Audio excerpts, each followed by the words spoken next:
অনেক দিন পর আপনাদের সাথে দেখা হলো। সবার আমি মঙ্গল কামনা করি। মাঝে মাঝে এই সুবর্ণার সুযোগে ওর ওর ওর সহযোগিতায় আপনাদের সাথে একটু কথা বলার সুযোগ হয়।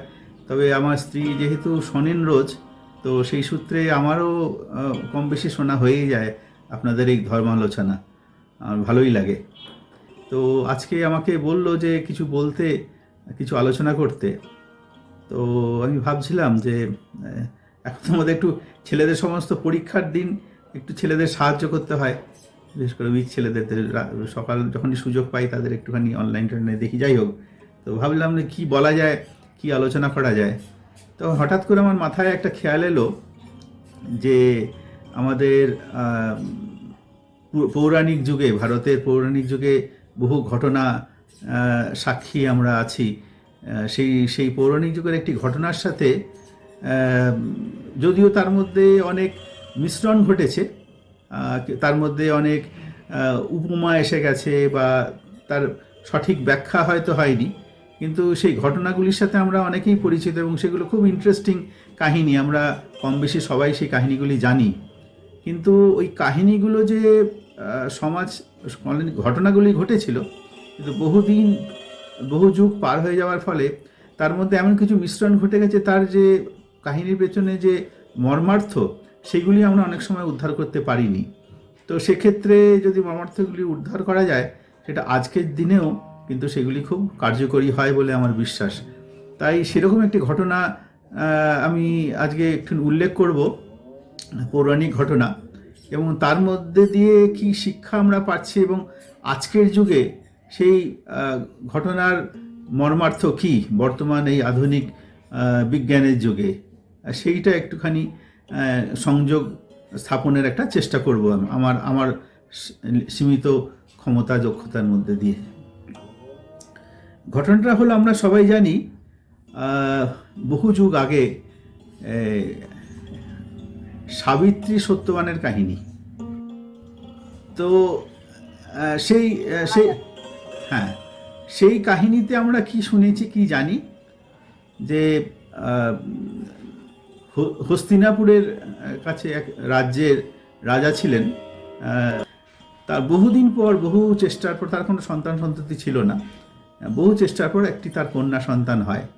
তাকে খুব আদর যত্ন করে মানুষ করে তার রাজা, এবং সে যখন পূর্ণবয়স্কা হয় তার নাম সাবিত্রী রাখা হয়। যেহেতু কোনো দেবী দেবতার পূজা করে তারা সেই কন্যা প্রাপ্ত হয়েছিল তাদের, সেই সূত্রে সেই সাবিত্রী তার নাম রাখা হয়। এবং তাকে ছোটোবেলা থেকেই যেমন করে শিক্ষা দেওয়া হতো, সেই যুগে আর্য ভারতীয় যা নীতি, সেই রীতিনীতি অনুসারে তাকে সম্পূর্ণভাবে দক্ষ করে তোলা।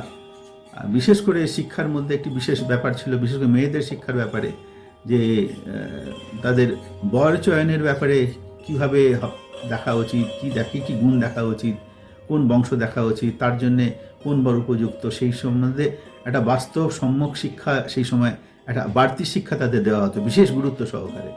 কেননা আমাদের আর্য ঋষিরা মনে করতেন যে প্রকৃত বিবাহের মধ্যে দিয়েই এবং নারীর প্রকৃত চয়ন অনুসারে যদি বিবাহ হয়, তাহলেতে যে সন্তান সন্ততি আসে, সেটা তাদের পরিবারের জন্য, বংশের জন্য, সমাজের জন্য, দেশের জন্য এবং জাতির জন্য মঙ্গলপ্রদ। তাই একসময় ভারতকে বলা হতো 30 কোটি দেবতার দেশ। এটাকে অনেকে অন্যভাবে দেখে যে 30 কোটি দেবতা, সে কি এমন দেশ যেখানে 30 কোটি দেবতা আছে, এতগুলো দেবতা থাকলে কে কাকে পুজো করবে, কে কাকে অনুসরণ করবে, ব্যাপারটা তা নয়। ওখানকার 30 কোটি জনসাধারণ দেবতুল্য ছিলেন আর কি। তার মূল কারণ ছিল এই ঋষিতান্ত্রিক সমাজ ব্যবস্থা, ঋষিতান্ত্রিক শিক্ষা এবং সেই অনুপাতিক বিবাহ, যার জন্যে উচ্চ সংস্কারের মানুষ সেখানে জন্মগ্রহণ করত।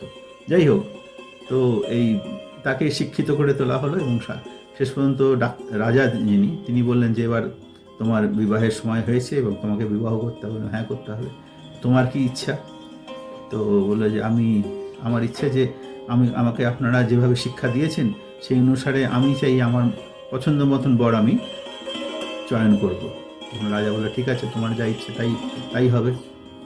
তখন তাকে ব্যবস্থা করে দিলেন এবং সে বহু জায়গায় ঘুরে টুরে বিভিন্ন রাজ্য ঘুরলেন তিনি, ওই রাজকন্যা যিনি, সাথে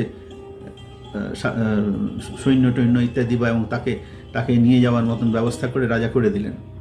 ঘুরতে ঘুরতে ঘুরতে বিভিন্ন জায়গায় যায়, রাজ্যে যায়, দেখে যে কাদের কোনো কোনো রাজপুত্র যারা তারা অনিয়ন্ত্রিত, কোথাও দেখছে যুদ্ধ বিগ্রহের মধ্যে তারা ব্যস্ত, কোথাও দেখছে যার প্রচণ্ড অর্থপিপাসু, প্রকৃত ঠিক যেমন তিনি শিক্ষা পেয়েছিলেন সেই অনুপাতে কোনো ছেলে তিনি খুঁজে পাচ্ছেন না, রাজপুত্র খুঁজে পাচ্ছেন।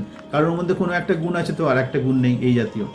করতে করতে লাস্ট শেষ পর্যন্ত একটা বনের প্রান্তে সে যায়, সেখানে খোঁজ পায় যে একটি রাজপুত্র বা একটি রাজা এবং রাজপুত্র এবং তার পরিবার বলতে বাবা মা এবং রাজপুত্র শহর থেকে অনেক দূরে একটি জঙ্গলের প্রান্তে সেখানে সে থাকে। এবং সে তখন বলছে চলো ওখানে একবার গিয়ে দেখে না আসা যাক। সে খোঁজ খবর নিল টিল, সামনে যায়নি কিন্তু খোঁজ খবর নিয়ে জানতে পারলো যে সত্যবান নামে এক রাজপুত্র সেখানে থাকে। সে একসময় রাজা ছিল, মানে রাজার সে পুত্র ছিল, কিন্তু তার পিতা কোনো কারণে চোখে দৃষ্টি হারিয়ে ফেলে এবং তখন সেই রাজ্যেতে একটা বিদ্রোহ হয়।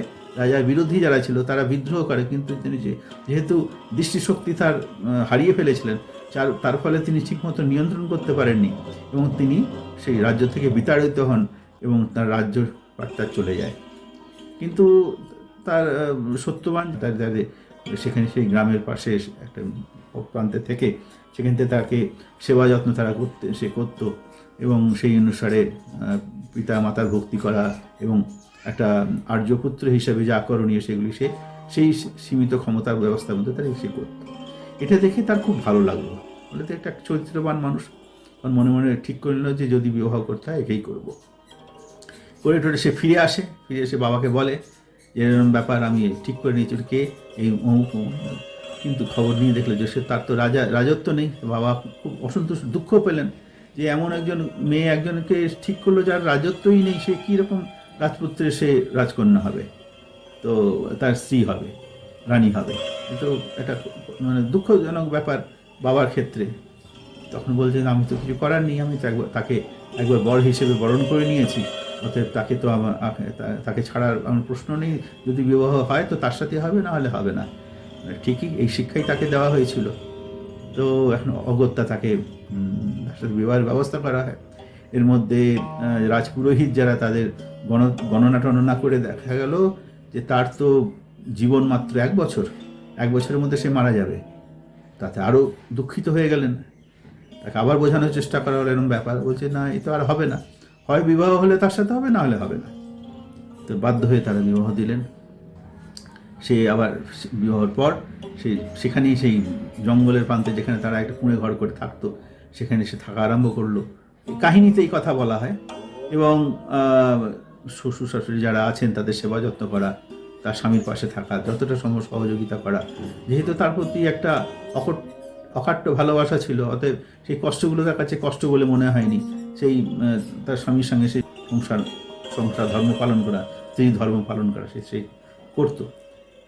এই করতে করতে যখন ও কিন্তু গণনা করছে যে 1 বছরের মধ্যে, কাহিনীতে যে কথা বলা 1 বছরের মধ্যে সে এরপর দেহ, কিন্তু কাউকে বলেনি সে, আমি তো আছি, আমি দেখি না কি হয়। যখন সময় প্রায় আসা এসে গেছে, তখন কঠোর ব্রত পালন করা আরম্ভ করলো, যাতে কোনোভাবে তার মৃত্যুকে প্রতিরোধ করা, তার স্বামীর মৃত্যুকে প্রতিরোধ করা যায়, তার বৈধব্য থেকে নিজেকে যেন বাঁচানো যায়। মূলত স্বামীকে তার মৃত্যুযোগ থেকে যেন তাকে মুক্ত করা যায়। এবং তার মধ্যে একটা আত্মবিশ্বাস ছিল যে আমি ঠিক পারবো, কেন যে কোনো শক্তি আসুক না কেন আমি ঠিক স্বামীকে আমি রক্ষা করতে পারবো। এই করতে করতে যেমন এবার কাহিনীতে যা বলা হচ্ছে, যখন সময় এসে গেছে তখন বলছে আমি বাইরে যাবো, কাটতে হবে। তো তার স্ত্রী বললো না, আমিও সাথে যাবো। না না, তুমি যেও না, তো বাবাকে দেখিয়ে দেখবে। বাবার আমি ব্যবস্থা করে দিয়েছি, কিন্তু আজ আমি তোমার সাথেই যাবো। কিন্তু সে জানতো যে আজকের দিনটা এসে গেছে। তে কাহিনীতে যেটা বলা হচ্ছে, তো সে স্বামীর সাথে যায় এবং সেখানে কাটতে হঠাৎ সে অসুস্থ হয়ে পড়ে। তখন বুঝে গেল সে সময় এসে গেছে। তখন সে দেখে যে সামনে যমরাজ এসে বলছে তোমার স্বামীর সময় হয়ে গেছে, এবার আমি তাকে নিয়ে যাব। তো নিয়ে যাচ্ছে, ওর সাথে সাথে যাচ্ছে। ওটা কাহিনীতে যেটা বলা হচ্ছে। সাঁতরে যাচ্ছে, তো অনেক দূর যাওয়ার পর সে আবার তুমি আমার সাথে আসছো, কিন্তু এত দূর চলে এসছো, তুমি যাও বাড়ি যাও, তোমার স্বামীর সময় শেষ হয়ে গেছে এবং তাকে নিয়ে যেতে আমি এসেছি এবং এখন নিয়ে যেতেই হবে। বলছে না, স্বামীর অবস্থান ছাড়া, স্বামীকে ছাড়া আমার কোনো অস্তিত্ব নেই, অর্থাৎ তিনি যেখানে যান আমিও সেখানে যাব। শুনে এসে যমরাজ খুব খুশি হলো, বলে তোমাকে একটা বর, যে কোনো একটা বর যাও, স্বামীর জীবন ফেরত ছাড়া তুমি একটা বর চাও। তো বললো যে ঠিক আছে, আমার শ্বশুরমশাইয়ের চোখ দৃষ্টি ফিরিয়ে দেওয়া হোক। বলে ঠিক আছে, তথাস্তু। বলে আবার তিনি চলা আরম্ভ করলেন। আবার দেখছি সাবিত্রী পেছন পেছন আসছে। বলছে এখনো তুমি আসছো কেন? মানে না, যেখানে তিনি থাকবেন সেখানেই আমি থাকবো, অতএব আমাদের এই চিরবন্ধন কোনোদিন ভাঙতে পারে না, অতএব আমি তো তাকে ছেড়ে যেতে পারছি না। বলে ঠিক আছে, আমি খুব খুশি হলাম তোমার কথা। আবার সে একই কথা বললেন, আর একটা বর চাই, কিন্তু স্বামীর প্রাণ ফেরত ছাড়া তুমি যা চাইবে আমি তাই দেবো। বলে আমার রাজত্ব যেন ফিরে পাই আমরা, আমার শ্বশুরমশাই রাজত্ব যেন। ঠিক আছে, তাই হবে, সময় মতন ঠিক তাই হবে। ঠিক আছে, আবার যাচ্ছে, আবার সে পেছন পেছন যাচ্ছে। বলছে আবার কি হলো তোমার? যে আপনার মতন দয়াবান মানুষ আমি দেখিনি, কিন্তু আপনি যদি আমি নিয়ে চলে যান, আমি কিন্তু থাকতে পারবো না। এসব আমি চাইছি, কিন্তু আমি চাই যে আমি যেন আমার স্বামীর সাথে থাকি। তো তোমার সময় হয়নি এখনো, একমাত্র যখন তোমার সময় হবে তখন তুমি আমার কাছে, তখন আমি তোমার কাছে আসবো, কিন্তু এখন মাত্র একেই আমি নিয়ে যেতে। ওই জন্য আপনার কাছে প্রার্থনা করবো, এত তোমার নিষ্ঠা। ঠিক আছে, বলো, তৃতীয় বর চাও, শেষ বর, এরপর আর কিছু চাওয়া যাবে না। ওই কিন্তু একটা শর্ত, ওর জীবন তুমি চাইতে পারবে না। বলে আমি যেন সন্তান যেন ধারণ করতে পারি। হ্যাঁ, তাই হবে। এরপর বলছে যে তাহলে আমার স্বামী যদি না থাকে তো আমি কি করে সন্তান ধারণ করবো? বলে এই তো মহা মুশকিলে তুমি আমাকে ফেলে দিলে। যে ঠিক আছে, আমি তোমার এই নিষ্ঠাতে আমি খুশি হয়ে তোমাকে ফেরত দিয়ে দিলাম। এবারের মতন তুমি তোমার স্বামীকে পাবে, ঘর করতে পারবে, তোমার সন্তান সন্ততি হবে, রাজত্ব ফেরত পাবে, তোমার শ্বশুরমশাইয়েরও দৃষ্টি ফেরত পাবে। আমি তোমার প্রতি প্রচণ্ড সন্তুষ্ট হয়ে তোমাকে আশীর্বাদ করে আমি ফিরে যাচ্ছি। এই কাহিনী। এরপর তারা ফিরে আসে এবং সব কিছু যা হবার, দৃষ্টি ফিরে পান এবং রাজত্ব ফিরে পান, তারা সন্তান সম্মোহন এবং তার বলে শতপুত্রের মা, তারা জননী হয়েছিলেন আর কি, মানে পিতামাতা হয়েছিলেন তারা, জনক। আমরা এই কাহিনী মোটামুটি সবাই জানি, কম বেশি জানি, কিন্তু এর পেছনে আছে একটা অকাট্য বাস্তবতা। যেই বাস্তবতা কে যদি আমরা একটু পরিলক্ষণ করি, তাহলে কিন্তু আজকের যুগেও সেই এই ব্যাপারটা কিন্তু মানে রেলেভেন্ট বলা যায় আর কি। কীভাবে সেটা, সেই দিকে একটুখানি আমরা দৃষ্টিপাত করার চেষ্টা করছি। এই যে কাহিনীতে যেটা বলা হয়েছে, এর মধ্যে এমন কিছু অলৌকিক জিনিস ঘটনার উল্লেখ রয়েছে যেটা বাস্তবে সম্ভব হতে পারে না আর কি। যেমন যমরাজ এলো ইত্যাদি ইত্যাদি, এগুলো তো বাস্তব জীবনে এইভাবে তো আমরা কখনো দেখি না বা এইভাবে সম্মুখীন হই না। এর পেছনে কী আছে আমরা জানা নেই, কিন্তু একটা লৌকিক জগতে এর সাথে কীরকম সম্পর্ক, প্রাণ ফেরত দিয়ে দিলাম, চোখ রাজত্ব ফেরত দিলাম, আশীর্বাদ করে দিলাম, এর সাথে বাস্তবতার খুব একটা, কাহিনী শুনতে ভালো লাগে কিন্তু বাস্তবতার সাথে খুব মিল আমরা হয়তো খুঁজে পাই না, কিন্তু আছে। কিন্তু এগুলোকে যদি ডিকোড করা যায়, পেছনের মর্মার্থটাকে যদি সঠিকভাবে অনুধাবন করা যায়, তাহলে কিন্তু এর অর্থ বার করা যেতে পারে।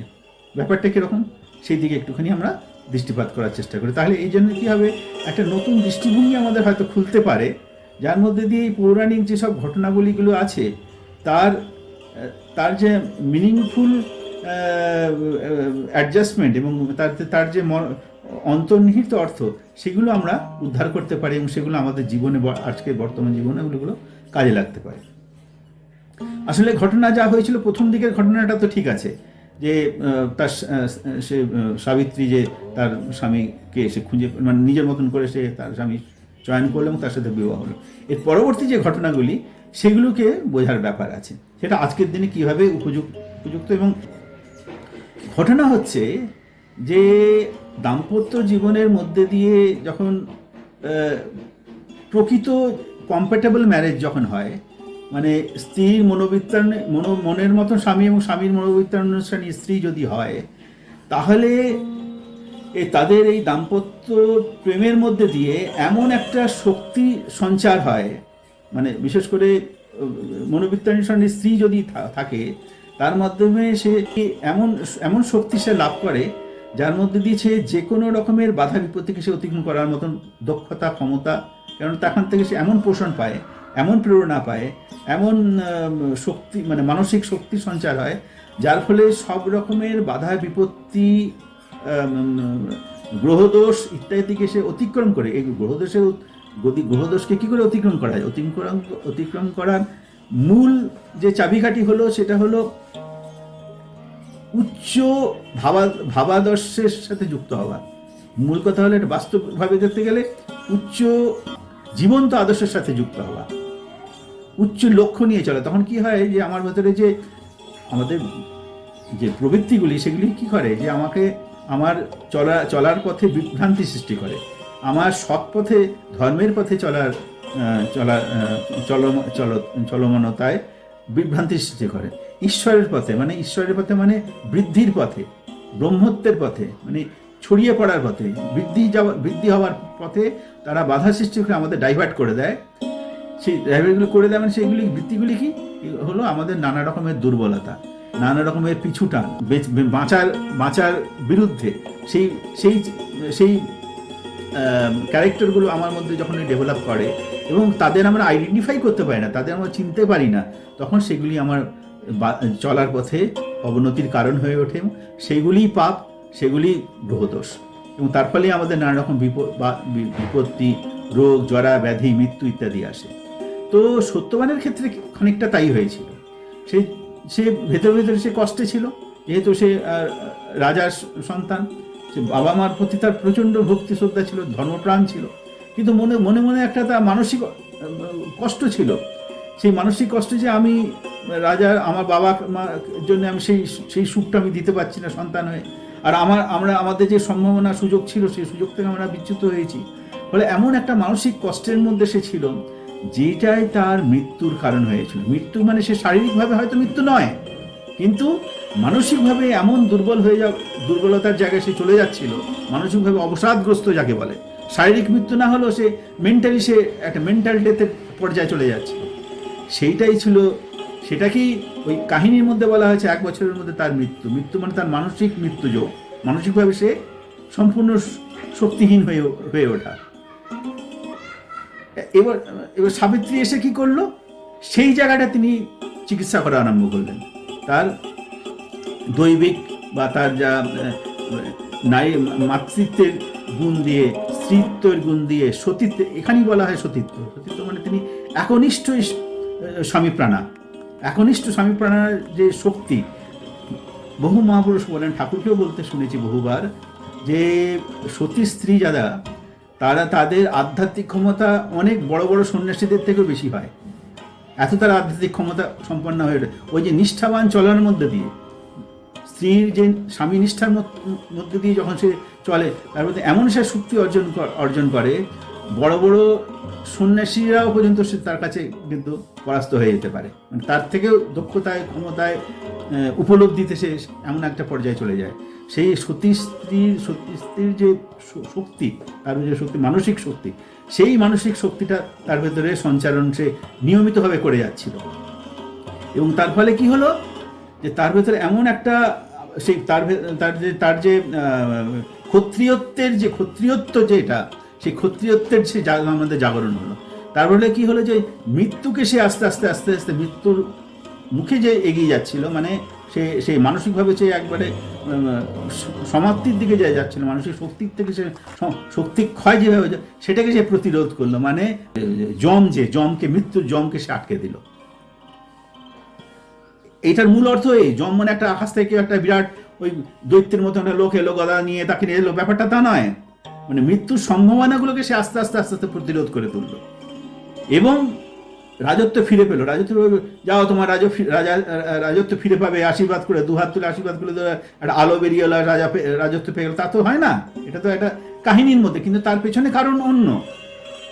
তাকে এমনভাবে সে প্রেরিত করে তুললো, স্থানীয় যে মানুষগুলি ছিল, যারাও খুব দুঃখী ছিল, তাদের সে সংগ্রহ করা আরম্ভ করলো, তাদের মানে সৈন্যবাহিনী করে তুললো, তাদের ইউনাইটেড করে সেই রাজত্বকে সে নিজের রাজত্ব ফিরে পেল এবং বাবাকে আবার সেই জায়গায় বসালো। মানে এখানে অন্ধ মানে শারীরিকভাবে হয়তো অন্ধ নন তিনি, কিন্তু কোনো একটা অবসেশনের ফলে তিনি সঠিক সিদ্ধান্ত নিতে পারছিলেন না, যার ফলে সে বিদ্রোহ রাজত্বে ঘটেছিল।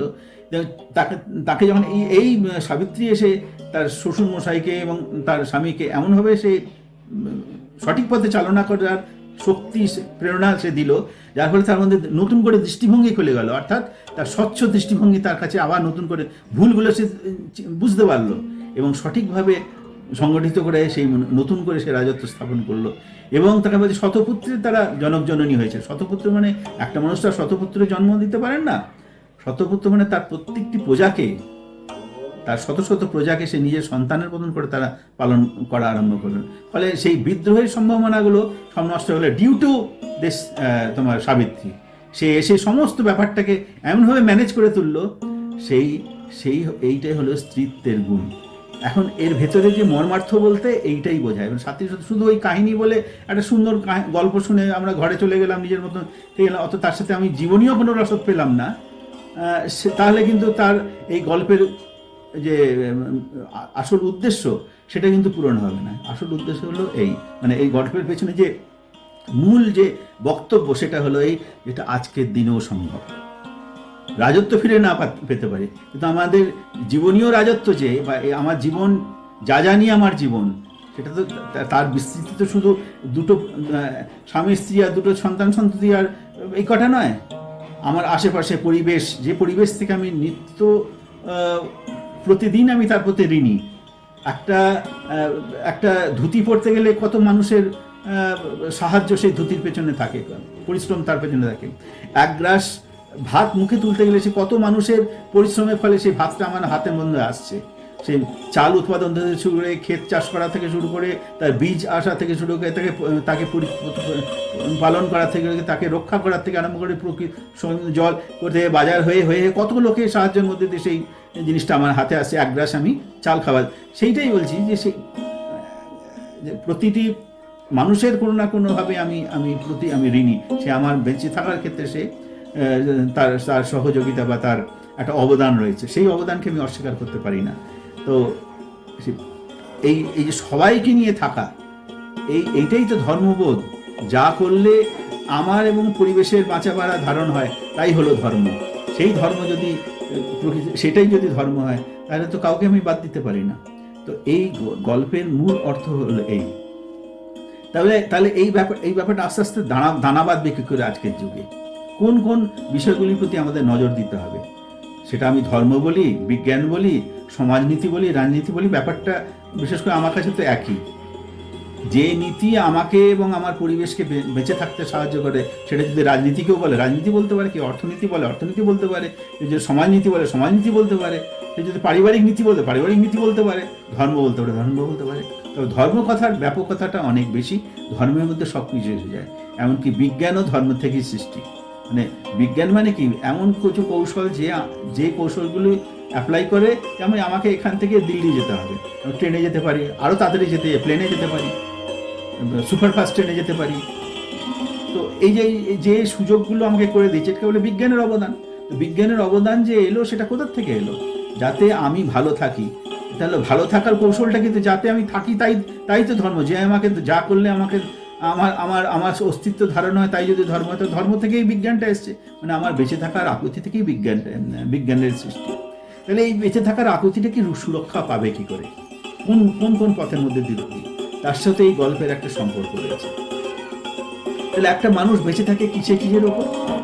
একটা মানুষের অস্তিত্ব কিসের ওপর? প্রাণী থেকে মানুষের পার্থক্য কি? প্রাণী মানে আমি মানুষ ছাড়া যে প্রাণী বা অন্যান্য জীবের কথা বলছি, গাছপালা থেকে শুরু করে পশু পাখি, হাতি, গন্ডার, বাঘ, কুকুর, যাই হোক, তাদের সাথে আমাদের পার্থক্য কি? ওরা একটা জৈবিক প্রাণী। ওদের জৈবিক চাহিদা, যখন খিদে পায় তখন খায়, যখন তেষ্টা পায় তখন গিয়ে জলের খোঁজ করে, যখন খিদে পায় তখন খাবারের খোঁজ করে, যখন তাদের প্রজননের সময় হয় প্রজনন করে। এটা তো তাদের একটা জৈবিক নিয়ম। মানুষের ক্ষেত্রে এই জৈবিক ব্যাপারটা আছে, তার সাথে আরেকটা বড় অ্যাডভান্টেজ যেটা মানুষকে তাদের থেকে সম্পূর্ণভাবে আলাদা করেছে, সেটা হলো তার মেন্টাল স্টেট। মানসিকভাবে সে তাদের থেকে অনেকখানি উন্নত, যার জন্যে বলা হয় যে ঈশ্বর প্রাপ্তি হতে গেলে আগে মনুষ্য জন্ম দরকার। কারণ মনুষ্য জন্মের মধ্যে দিয়ে সে সাধনা করে সে ঈশ্বর প্রাপ্তি হতে, পশু জগতে কিন্তু ঈশ্বর প্রাপ্তি হতে পারে না। নিজেকে উন্নত করার এবং এই যে সবাইকে নিয়ে যে আমি যেখান থেকে আমার উৎপত্তি তার সাথে যে একাত্মতার যে সম্পর্ক, সেই সম্পর্কটাকে রিয়েলাইজ করা, মানে গড রিয়েলাইজেশন, সেটা কিন্তু একমাত্র মানুষ তার মননশীলতার মধ্যে দিয়ে, সাধনার মধ্যে দিয়ে অন্য পশুরা করতে পারে না। তাই মানব জন্ম মহা পুণ্যের জন্ম, বহু কষ্টের পরে সে মানুষ জন্ম পায়। এই কোটি কোটি জীব রয়েছে, তার মধ্যে মানুষ যে হচ্ছে এই গুটি কয়েক মানুষ, হয়তো 150 কোটি 200 কোটি মানুষ আছে, কিন্তু সেটাও কিন্তু সেই তুলনায় সংখ্যায় অনেক নগণ্য, যদি রেশিও বার করা যায় অনেক কম।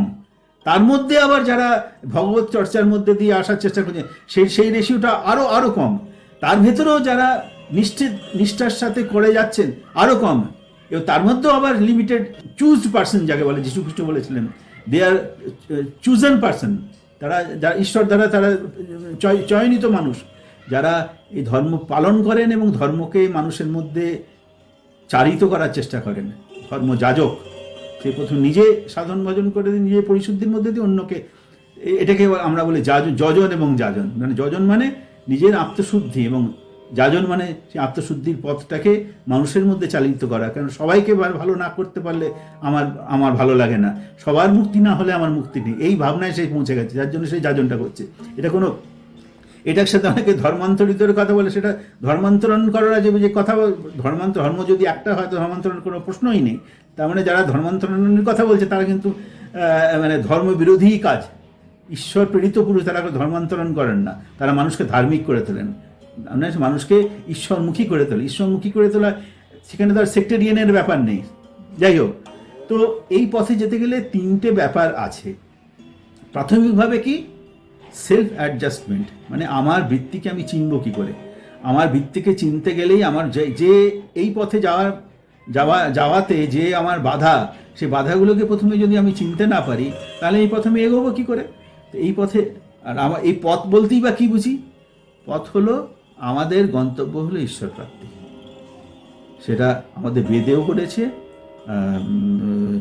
কোরআনেও বলেছে, বাইবেলও বলেছে, ত্রিপিটকেও বলেছে, যত মহাপুরুষ এসেছে সবাই বলে আমাদের গন্তব্য হলো ঈশ্বর প্রাপ্তি। সে ঈশ্বর শব্দটা হয়তো অনেকে ব্যবহার করেননি, নানা জায়গায় নানাভাবে ব্যবহার করেছেন, কিন্তু মূলত হলো আমাদের গন্তব্য হলো ঈশ্বর প্রাপ্তি। তো ঈশ্বর প্রাপ্তি ক্ষেত্রে বাধাগুলো কি? আমাদের অজ্ঞানতা কাটবে কি করে? অজ্ঞানতা কাটবে এইভাবে, যিনি জ্ঞানী পুরুষ তার সান্নিধ্যে এসে নিজেকে শিক্ষিত করা। তার সান্নিধ্যে আসা মানেই তার আত্মসমর্পণ। তাই প্রাথমিক শিক্ষার প্রাথমিক বিষয় হলো যে দীক্ষা কার দীক্ষা? যিনি সদ্গুরু, যিনি জ্ঞানী পুরুষ, যিনি জানেন, যিনি ঈশ্বর প্রাপ্তি যার হয়েছে, ঈশ্বর উপলব্ধি যার হয়েছে। ঈশ্বর উপলব্ধি মানে বৃদ্ধির উপলব্ধি। সবাই মিলে কি করে ভালো থাকা যায় সেই বিজ্ঞানটা যিনি জেনেছেন, সেই মানুষের কাছে আত্মসমর্পণ, তার সাথে দীক্ষিত হওয়া, তার কাছে যাওয়া। সেই জন্য বলা প্রাথমিক কথা হলো দীক্ষা ছাড়া মানুষের জ্ঞান হতেই পারে না। যে জ্ঞান হবে সেটা সেক্টেরিয়ান জ্ঞান, যে জ্ঞানের সাথে ভালোর সাথে মঙ্গলের সাথে অমঙ্গলও জুড়ে যাচ্ছে, কারণ সেই নিয়ন্ত্রিত জ্ঞান নয়। সেই জ্ঞানটাকে কিভাবে ভালোর দিকে প্রয়োগ করতে হয় সেটা তার জানা নেই। জ্ঞান হয়তো লাভ করেছে রাবণের মতন, প্রচুর জ্ঞান লাভ করলো, কিন্তু অনিয়ন্ত্রিত, সেটা তার ধ্বংসের কারণ হয়ে গেল, তাই না? তো এইভাবে জ্ঞানী পুরুষ, ব্রহ্মজ্ঞ পুরুষ, সদ্গুরু যাকে বলে, সদ্গুরুকে চিনব কি করে? যিনি প্রতিটি মানুষের বৈশিষ্ট্যকে পরিপূরণ করতে পারেন, তিনি হলেন প্রকৃত গুরু। 1 নম্বর, যিনি অতীতে সমস্ত গুরু মহাপুরুষ যারা এসেছেন তাদের প্রত্যেককে পরিপূরণ করেন, প্রত্যেককে স্বীকার করেন এবং প্রত্যেককে পরিপূরণ করেন। প্রত্যেকের বর্তমান স্বরূপ কি সেটাকে তিনি মানুষের সামনে তুলে ধরেন। তাদের অনুসরণ যারা করছেন তাদের মধ্যে তারা কেউ হয়তো রামকে অনুসরণ করছে, কেউ যিশুকে অনুসরণ করছে, কেউ হজরত মোহাম্মদকে অনুসরণ করছে, কেউ বুদ্ধকে অনুসরণ করছে, ঠিক আছে। কিন্তু বুদ্ধ আজকের দিনে থাকলে কিভাবে তিনি বুদ্ধত্বকে অনুশীলন করতে হতো সেইটা তিনি শিখিয়ে দেন। বুদ্ধের প্রতি আরও বেশি তাকে মানে শ্রদ্ধাশীল করে, হজরতের প্রতি আরও শ্রদ্ধাশীল করে প্রকৃত মুসলমান করে দেন। যিনি প্রকৃত মুসলমান, তাই বলা হয় যে প্রকৃত মুসলমান, প্রকৃত খ্রিস্টান, প্রকৃত বৌদ্ধ প্রকৃত হিন্দু যে হবে তাদের মধ্যে কোনো পার্থক্য থাকবে না, কেন প্রত্যেকের গন্তব্য একই, ঈশ্বর লাভ। যখনই বিভেদ আসছে তার মানে সে প্রকৃত হচ্ছে না, তার মধ্যে বিভাজন সৃষ্টি করছে।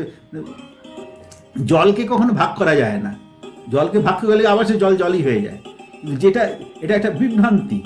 তার মানে বর্তমানের সাথে অতীতের যে যোগাযোগ সেইটাকে সেই যোগাযোগটা রাখতে ধারণ করতে পারছেন, যার ফলে এই বিভাজনটা তারা করছেন।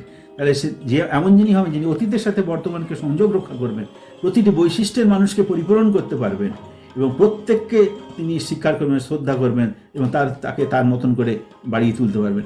এরকম ব্যক্তিত্ব সম্পন্ন তিনি হলেন প্রকৃত গুরু, সদ্গুরু, যিনি হলেন the pivot of the whole civilisation. পুরো সিভিলাইজেশনকে যে নিয়ন্ত্রণ করে নিয়ে যেতে পারেন, এক কেন্দ্রিক চলনে সবাইকে চালিত করতে পারেন। এরকম মানুষের প্রতি যখন সমর্পিত হয়, তখন মানুষ প্রতিটি যে বৈশিষ্ট্যের মানুষ, যে সম্প্রদায়ের মানুষ হোক না কেন, তারা কিন্তু তার কাছে সেই পরিপোষণটা পায়। তখন সে ক্রমশ নিজেকে নিজে সমৃদ্ধ করতে পারে এবং আমাদের প্রকৃত গন্তব্য যে ঈশ্বর প্রাপ্তি, সেই ঈশ্বর প্রাপ্তির পথ তার কাছে উন্মুক্ত হয়ে যায়। এই সাথে কি হলো, যখন সে তার কাছে আত্মসমর্পণ করলো, সাথে সাথে সে শিক্ষিত হওয়া আরম্ভ করলো। দীক্ষাকে অনুসরণ করে দীক্ষা এবং শিক্ষা একসাথে চলে। দীক্ষা জেনে মানুষের দীক্ষিত হলো, তখনই তার মধ্যে শিক্ষা হয়। তার জন্য এর পুঁথিগত শিক্ষা সে যে নাও যদি হয়, পুঁথিগত জ্ঞান যদি তার নাও হয়, কিন্তু তার অন্তরের জ্ঞান কিন্তু সে পরিস্ফুট হবে। বহু এরকম মানুষ দেখা গেছে। কবির, তিনি তো কোনো শিক্ষিত ছিলেন না, কিন্তু কবিরের দোহা আজকের দিনেও এমন দর্শনের ছাত্রদের কাছে এমন গবেষণার বিষয় যে বছরের পর বছর তার পার হয়ে যায় কবির দোহাগুলোকে গবেষণা করে তার ভেতরের অর্থগুলোকে বার করা। মানে ভলিউমের পর ভলিউম বই বেরিয়ে যাচ্ছে। তিনি কিন্তু ছিলেন অশিক্ষিত। শ্রীরামকৃষ্ণ স্কুলের গণ্ডিও পার করেননি। শ্রী ঠাকুর অনুকূলচন্দ্র ম্যাট্রিক পর্যন্ত যাননি, মানে পড়া কোনো কারণে তার হয়নি আর কি। তো এই যে তারা কিন্তু তার ভেতরে জ্ঞানের, বিশ্বের বড় বড় বিদ্বান মানুষগুলো তার কাছে এসে মনে করতে এই আমার বিষয়ে ইনি সবচেয়ে বেশি জ্ঞানী। কোথা থেকে আসে? অন্তরের জ্ঞান। সেই অন্তরের গুরুর সান্নিধ্যে এসে যদি সাধন ভজন করা যায়, ঈশ্বরের পথে যদি চলা যায়, ঈশ্বরের পথে চলা মানে ধারণ পালন সম্বেগ সিদ্ধ ব্যক্তিত্ব অর্জনই হলো ঈশ্বর প্রাপ্তির পথ। এমন ব্যক্তিত্ব অর্জন করা যাতে সবাইকে ধারণ পালন এবং পোষণ করার দক্ষতা আমার মধ্যে যতখানি বাড়বে, আমার মধ্যে ঈশ্বরত্ব ততখানি জেগে উঠবে। ঈশ্বর কোনো একটা অ্যাবস্ট্রাক্ট বিষয় না। আমরা বলি ঈশ্বর কিন্তু কোথায় ঈশ্বর, কোথায়, কিভাবে ঈশ্বর, কি করতে হবে? ঈশ্বর প্রাপ্তি মানে কি? লাইট, একটা আলোর দর্শন।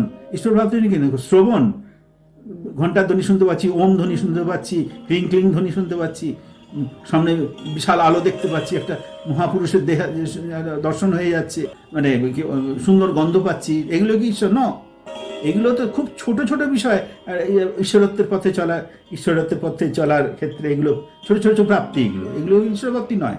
তবে এগুলো লক্ষণ, হ্যাঁ তুমি সঠিক দিকে এগোচ্ছ। ঈশ্বর প্রাপ্তি বলে এই ধারণ পালন, সবাইকে নিয়ে আমি কিভাবে, সবটা নিয়ে আমি কিভাবে, এই বোধ যার মধ্যে এসে গেছে, তার কাছে সাম্প্রদায়িকতার কোনো স্থানই থাকবে না। তো প্রতিটি মানুষকে সে বাঁচিয়ে তোলার চেষ্টা করবে, যেটা এই মহাপুরুষদের ক্ষেত্রে হয়, গুরুদেবদের ক্ষেত্রে হয়। এই হলো দীক্ষা এবং শিক্ষা। এবং তার পরবর্তী এই জ্ঞান নেবে কারা? এই জ্ঞান সেই নেবে যার মধ্যে ভালো সংস্কার আছে, যার ভালো বৈশিষ্ট্য আছে। বৈশিষ্ট্য আসবে কোত্থেকে? বৈশিষ্ট্য আসে জন্ম থেকে। যার জন্মগত সংস্কার ভালো, সেই কিন্তু এই জ্ঞান নেবে। বাকিরাকে তাচ্ছিল্য করে ফেলে দেবে। আজকে একটু বাইরে তাকালে বোঝা যায় না কটা লোক মানুষ এই জ্ঞান নিতে আসে, ভেতরের থেকে আগ্রহ হচ্ছে, মানে তার পিতামাতার আশীর্বাদ। পিতামাতাকে তাকে সেই সংস্কৃত করে সেরকম আত্মাকে আগমন ঘটিয়েছেন, যেমন উচ্চ আত্মা তাদেরকে তারা আনয়ন করেছে। তারা প্রণম্য, দেবতার তুল্য তারা, যে এই জ্ঞান নেবার মতন যোগ্যতা তার ভেতরে তারা অর্পণ করতে পেরেছেন জন্মের মধ্যে দিয়ে। তারা দেবতা তুল্য, তাই না, দেবী তুল্য তার সেই মা। বিশেষ করে মায়ের দক্ষতার উপর নির্ভর করে এটা মূলত। তাই জন্যে চাই প্রকৃত বিবাহ। ধর্মের মধ্যে যদি প্রকৃত বিবাহকে স্থান না দেওয়া হয়, বলে আমরা জ্ঞান লাভ করে আমি ওই ঈশ্বরত্ব প্রাপ্তি হয়ে যাবো। জ্ঞান লাভ করবে তারাই যাদের মধ্যে জ্ঞান লাভের লালসা আছে। আর লালসাটা শুধু প্রাকৃতিক পারিপার্শ্বিকের ব্যাপার না, প্রকৃতি থেকে তাকে প্রেরণা দিয়ে হয় না, ভেতরে যাদের থাকে তারাই হয়। Man are made, he can not be taught. এই জ্ঞানটা শিক্ষিত করে করা যায় না, এটা জন্মগত সংস্কার। তার ভেতরের থেকে একটা সত্তার একটা চাহিদা থাকে যে আমি আমাকে জানবো। বুদ্ধের মধ্যে যে ছিল, এমনি এমনি বহু বুদ্ধের সমসাময়িক হাজার হাজার লোক ছিল, কিন্তু বুদ্ধের মধ্যে এলো কেন? কোথার থেকে এলো? পূর্বজন্ম বলে, আর পূর্বজন্মের যদি ভালো সংস্কার থেকেই থাকে, সেটা আসছে কোথায়? এটা উপযুক্ত জায়গাতেই আসে, যেখানে ওই পবিত্র দাম্পত্য সম্পর্ক। শ্রীরামকৃষ্ণ হয়ে এলেন কেন? সবাই ওখানে, গ্রামে তো প্রচুর লোক ছিল, শ্রীরামকৃষ্ণ সেখানে এলেন কেন? কেন তাদের বাবা মার মধ্যে সেই ব্যাপারটা ছিল, সেই আধারটা ছিল। সেই আধারটার জন্য প্রকৃত রকম শিক্ষা এবং প্রকৃত বিবাহ দরকার আছে, না হলে সে আধার না হলে তারা সেখানে নেমে আসতে পারেন না। তাই দীক্ষা, শিক্ষা এবং বিবাহ, এই তিনটেকে যদি ঠিক করতে পারে, এবং বিবাহ কি তার জীবন্ত উদাহরণ নেই সাবিত্রী সত্যবানের কাহিনী। সেই কাহিনীর মধ্যে কিন্তু এই দীক্ষা, শিক্ষা, বিবাহ তিনটেই কিন্তু ছিল। তো এই গল্পের মধ্যে দিয়ে আমরা মোটামুটি এই শিক্ষা পেলাম যে বর্তমান যুগে যদি আমাদের চলতে হয়, তাহলে কোন কোন দিকগুলোকে প্রতি নজর রাখতে হবে, এবং সেই দিকগুলোকে যদি সঠিকভাবে নিয়ন্ত্রণ করতে পারি এবং মানুষকে নিয়ন্ত্রণ করতে উদ্বুদ্ধ করতে পারি, তাহলে একটা প্রকৃত ব্যক্তি জীবন, প্রকৃত দাম্পত্য জীবন, প্রকৃত পারিবারিক জীবন, প্রকৃত সমাজ জীবন, প্রকৃত রাষ্ট্র এবং আন্তঃরাষ্ট্রীয় জীবন আমরা লাভ করতে পারি বলে আমার বিশ্বাস। এই কথা বলে আজকে আমি আমার যেটুকু বক্তব্য শেষ করছি। প্রণাম, ধন্যবাদ।